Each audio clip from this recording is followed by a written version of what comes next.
đây thôn biết các bạn. Bây giờ nó biết là em lôi vô cho nên ra nè. Rồi con là cái lên cho nó nhà. Ai đâu đã cửa, nó biết nó con nó biết.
Chuối ban mà bóp ăn hồn nó quạch vạch để lại đi ăn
Chúng bên nhá, ôi đã có đa mà, anh tục ao dương,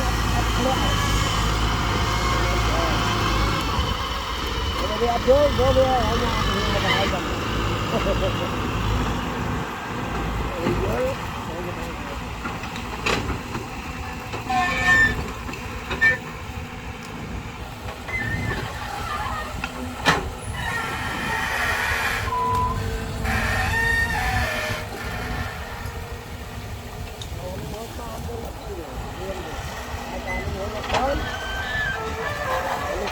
Tiếp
món rồi.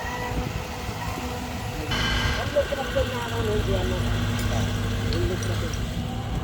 Anh được cái đấy này. Anh xua mưa lời xua đấy. Đưa cái nổ. Trong xe bàn thà thì mà cái thầm hạt tầm năng tận người kêu làm bài nó bây giờ dài chán nữa cái nó cái này mò anh mò trẻ mò vui nhất cái anh không mò không ra rồi thôi nông rồi chiên cái con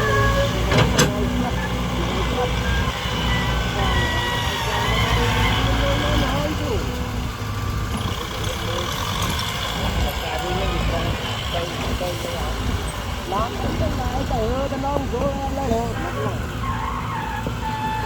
hồ cái gì coi người ta sơ tay mau nó con người vậy nó đã sơ ấy